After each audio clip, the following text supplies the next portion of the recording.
In this video, I'll just show you how to unmute notifications from accounts that haven't confirmed their phone number on x.com, formerly Twitter, in just a few quick steps. This is helpful if you've accidentally muted these notifications or want to start receiving them again. If this video helps, please hit the like button and subscribe for more simple tutorials. Let's get into it. First, open x.com or Twitter and make sure you're logged into the correct account. On the left navigation bar, click on More.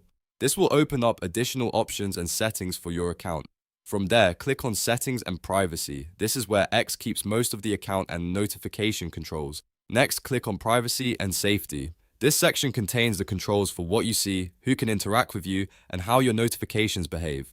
Once you're inside Privacy and Safety, find and click on Mute and Block.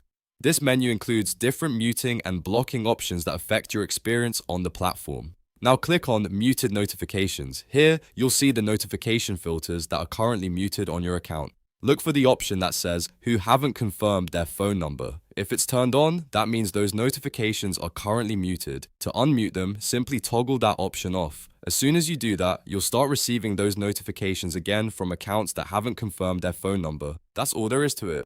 If this guide helped, make sure to like this video and subscribe for more quick X and Twitter tutorials. Thanks for watching, and I'll see you in the next one.